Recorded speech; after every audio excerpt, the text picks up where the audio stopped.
Hi my friends, today we study the constant speed mechanism, this one, which was uploaded by me on CAD in 2016. You can download from there all the parts to create the assembly. To do this, you must follow the procedure in my tutorial Inventor number 187. Watch the next movie and we'll discuss after.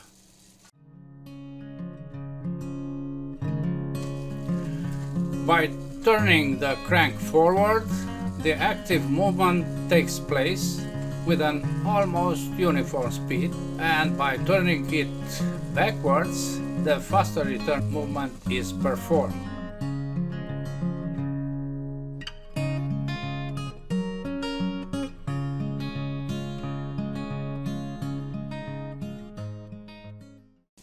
We'll create the assembly and we'll apply the dynamic simulation, and as you can see in the output grapher, the full cycle is of 6 seconds and the uniform speed is performed during the first 3 seconds. We'll modify then the assembly to obtain a better uniformity, as you can see here. Let's start with creating the assembly.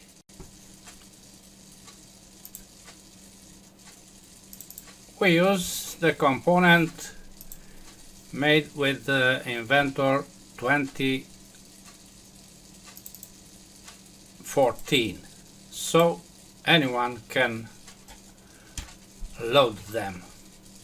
We'll apply here a known procedure to change the view with 2 lights.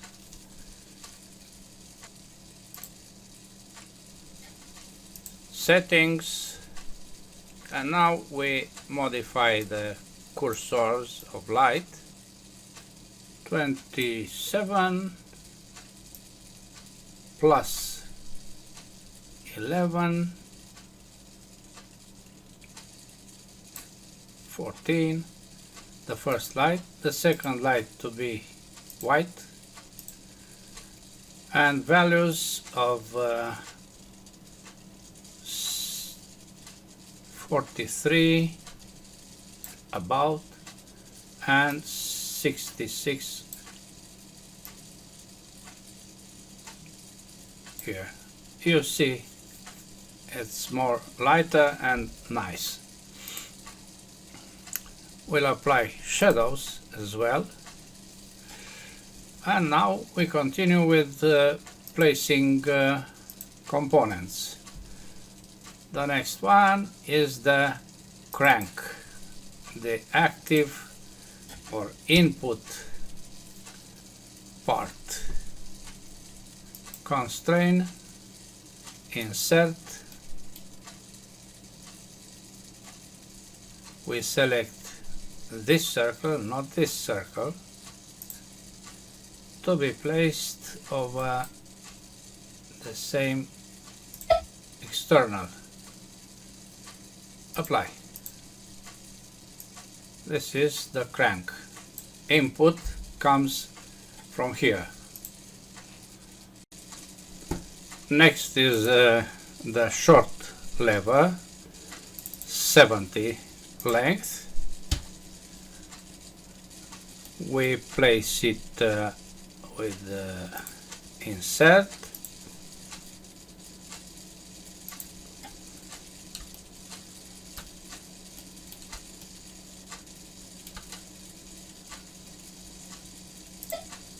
Here. Okay.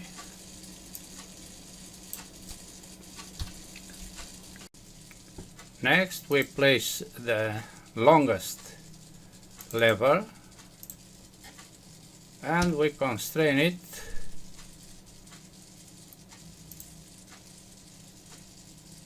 with insert this face on this circle. Apply. We also constrain the other end by applying a special constraint mate of this axis to this point, yes,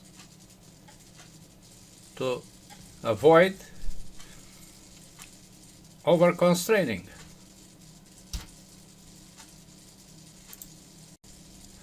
Then we place the curved lever called lever fork, and we have to apply constraint of this with insert.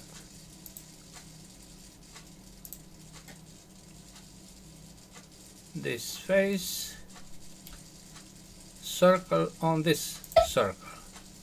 Apply.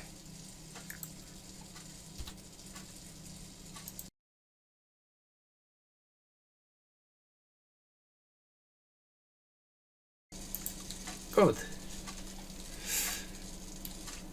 Next is the slider.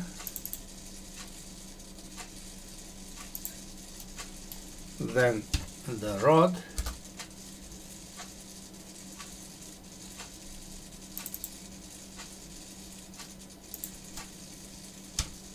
And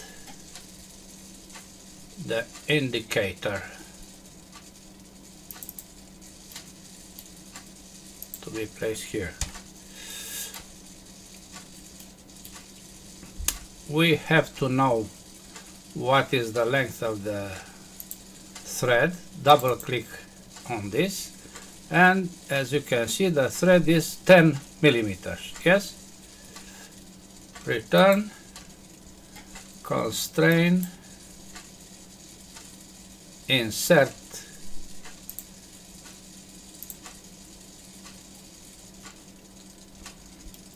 this face, circle or face with this face, yes, and -10 offset to be well placed, yes. Apply. Then we select a plane from indicator, a plane, this mid plane, and the plane of the rod, this one. Where is, here is. Apply.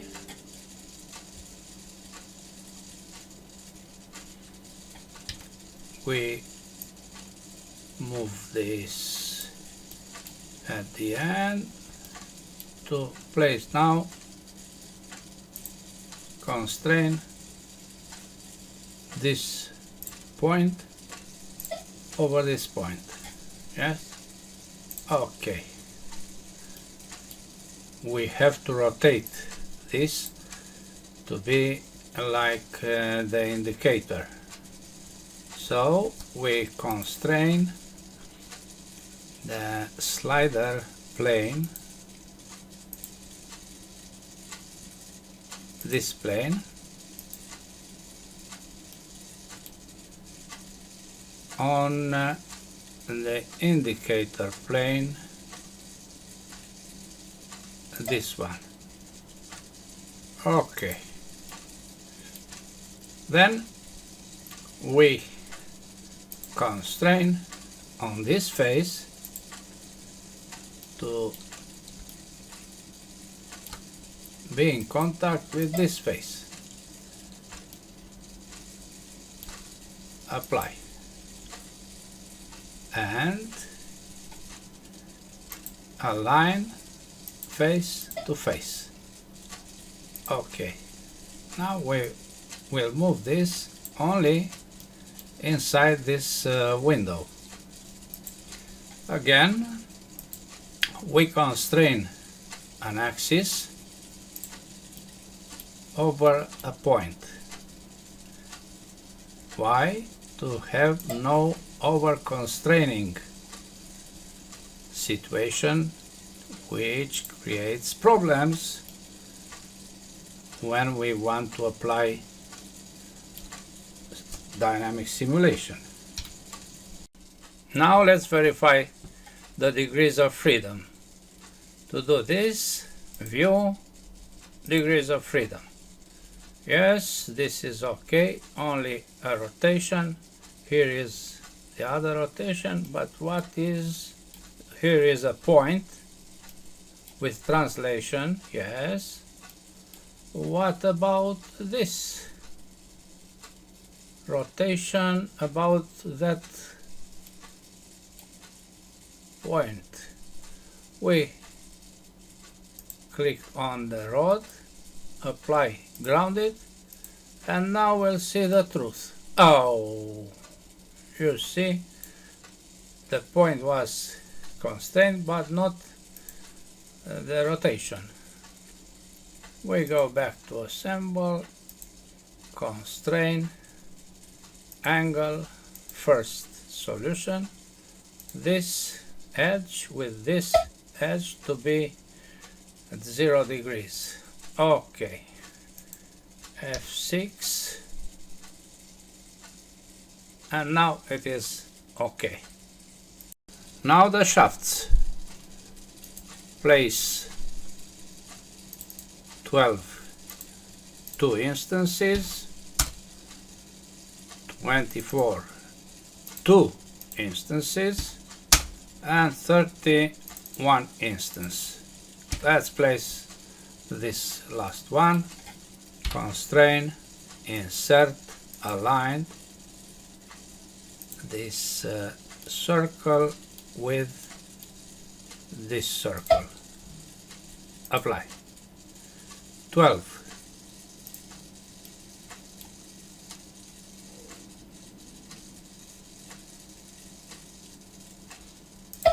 This position, and also the other 12 comes here. The last 24, one must be placed here, apply, and the other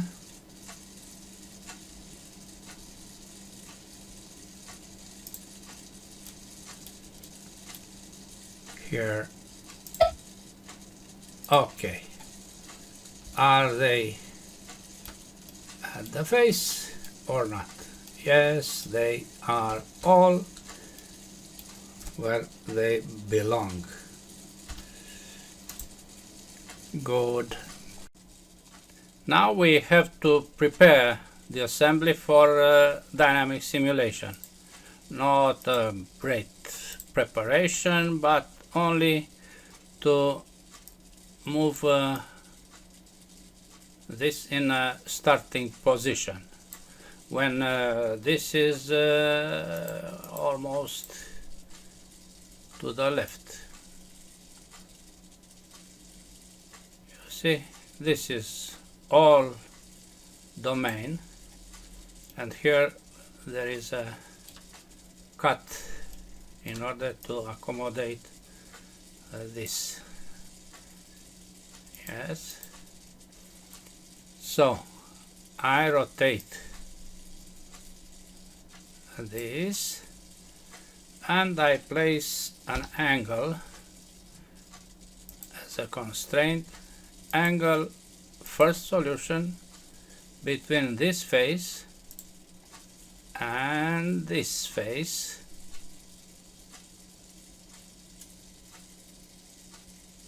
I want you to see exactly what happens. 20 degrees, yes? There is an angle of 20 degrees between these two planes. Okay, this is the starting position, but we don't want that constraint to be active, we suppress it because we need to rotate the crank in the dynamic simulation. We continue by activating the dynamic simulation. We don't see any message here of over-constraining. Indeed, if we open this dialog box, mechanism status and redundancies, which can be enlarged, we don't see any red mark here to signalize any over-constraining. Good. Then we can start with our simulation. We see here a lot of standard joints which were created when we activated the dynamic simulation. The second joint is the one we want to use to apply imposed motion. Instead of general, we select degrees of freedom. Only one is present. You can have 2, 3, 6 degrees of freedom here, and the one present here is rotation. The new is that when we enable imposed motion, we don't select velocity but position. Click on the diagram, and this is the first segment between 0 to 1 seconds of no movement, 0 degrees. We want to apply something like that.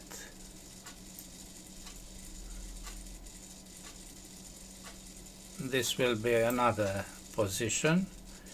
Here I create a new point, here a new point, and now I apply values. The first one is 0 with tab 200 degrees, tab 4 seconds, tab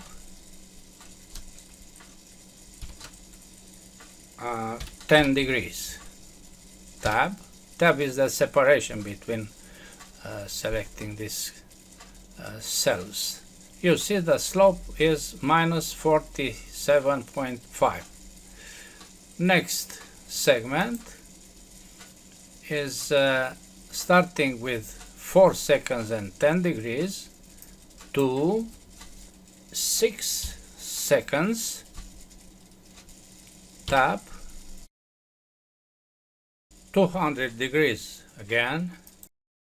I want to respect what you obtain by downloading the assembly.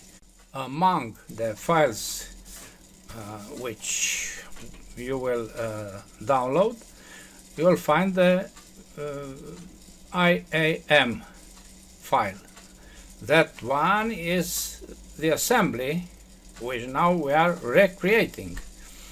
So you can compare what we do here with the data in that assembly. If you open that assembly, you find exactly this data. Good. Next segment is from 6 seconds 200 degrees to 10 seconds and 10 degrees. Tab. The slope is the same. This means that these two segments are parallel. Okay, this is what we want to have. Okay, I write here 10 seconds because this is the whole range of time. and I start the movement. But let me click here to have no arrows. You see all the movement like in the diagram and in the movie. We wait for a while to let Inventor to collect the data. Now we see what is the last position at 10 seconds. We go back. We create a trace of the color dark blue. Okay. And we add velocity, which will be in red. Of what? I have to select something. I select the element which will be the target of this simulation. Output grapher. I move this somewhere here, and I select the trace, velocity V, to see how it is the behavior. Yes, when you start, you go to construction mode and you start this, the diagram is created, and you can see what is the diagram of velocity or speed.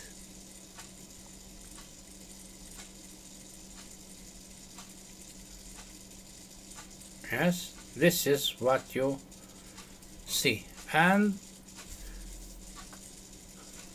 take a look at this. This is the active displacement, and this is the back displacement. The cycle is 6 seconds. Yes, why? Because we used 6 seconds to be back with that diagram, you see, of movement, position. Good. What is important here? Important is this segment, which seems to be somehow uniform. Yes, here, and repeat it here. Let me change the time to 6 seconds. Now we are different from the downloaded assembly. Yes, we'll make some study here, and again start. You see a part of that graphic from before. In fact, this is a full cycle to go to the right and to go back. The trajectory is here. Yes, this is the trajectory. Well, we don't like this. We don't like because this is not so linear, so horizontal, to have constant speed. This is a constant speed mechanism, but is quasi or pseudo constant.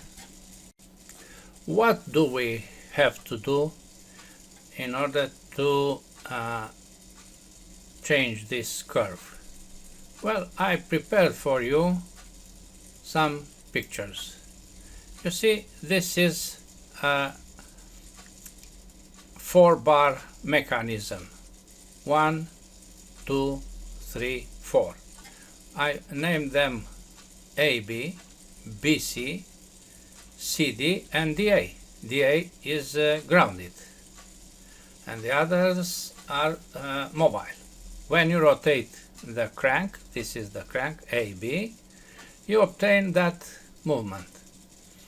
And if you are assisted by the dynamic simulation, you have these diagrams. For the mechanism downloaded from GraphCAD, these are the values. AB is 110, BC 70, CD 121, and DA 52. You can verify this on the assembly. And this is the curve, original curve on GraphCAD. Now we want to change it. What to change? I tried for you to change these values a little up and down to see what happens. Look to what happens. This is the situation before the downloaded output grapher is this, and I will show you how to change it to be so. The first was, instead of 110, to place here 100 sharp, and the graph is here. Next is with 90 for AB. The next is with 92. Next is with 95. And I think that 95 is the proper value, but I tried also the other levers. 75 instead of 70, not good. 80, also not good. 65 is better, yes, for BC. These were not modified. This is almost good. The next is 130 for CD instead of 121. Then smaller, 110, not good. 121, and here is not 52 but 55. Next is with 50, and I think that this is the best solution. Yes, how can we modify this to have these values in the assembly? Well, we have this construction. We go back from what do we have to do in order to change this curve. Well, I prepared for you some pictures. You see, this is a 4-bar mechanism. 1, 2, 3, 4. I named them AB, BC, CD, and DA. DA is grounded, and the others are mobile. When you rotate the crank, this is the crank AB, you obtain that movement. And if you are assisted by the dynamic simulation, you have these diagrams. For the mechanism downloaded from GraphCAD, these are the values. AB is 110, BC 70, CD 121, and DA 52. You can verify this on the assembly. And this is the curve, original curve on GraphCAD. Now we want to change it. What to change? I tried for you to change these values a little up and down to see what happens. Look to what happens. This is the situation before the downloaded output grapher is this, and I will show you how to change it to be so.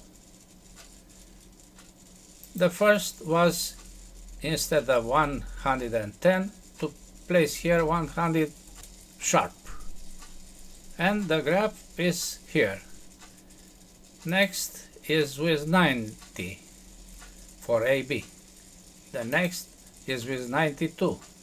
Next is with 95. And I think that 95 is the proper value, but I tried also the other levers. 75 instead of 70, not good. 80, also not good. 65 is better, yes, for BC. These were not modified. This is almost good.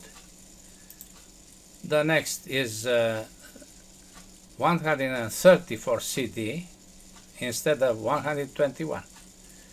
Then smaller, 110, not good. 121, and here is not 52 but 55. Next is with 50, and I think that this is the best solution. Yes, how can we modify this to have these values in the assembly? Well, we have this construction. We go back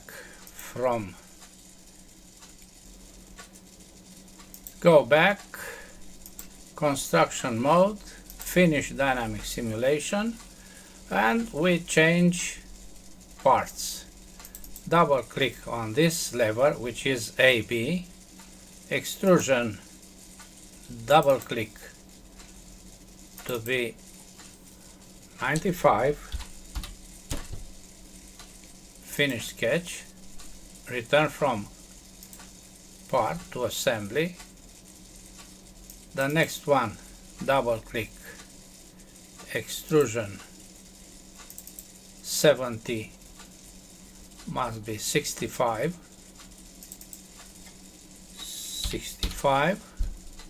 okay, finish sketch, back from the part to assembly. Next one, double click, extrusion 121 is the same. Yes, I make changes to obtain the optimized solution. The last is the stand, which has this sketch, no, this one, to be changed from 52 to 50. Only 121 is the same with the downloaded assembly. We receive a message of error because of this fillet. Accept. The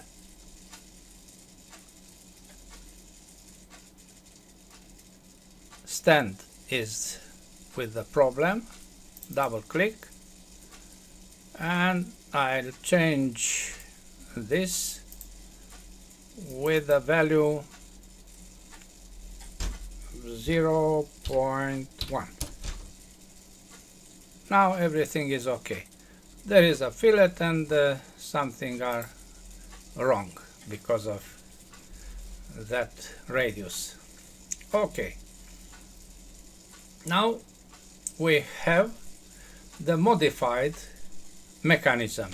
Let's see what is the output grapher now. This is the last one, and now I launch the new one.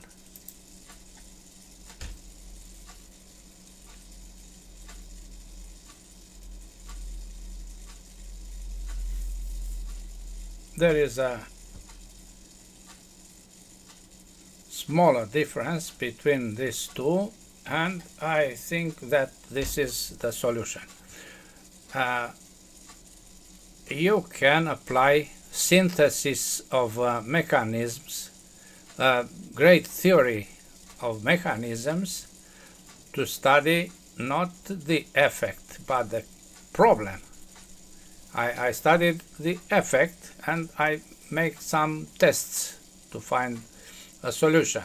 In time, maybe I'll prepare for you a solution, a theoretical solution for the best arrangement of this, in fact, 4-bar mechanism with an other lever which has a translation movement here. Go back, exit from simulation, and F6 to have an end. My friends, that's all for today. Thanks for watching. Bye bye.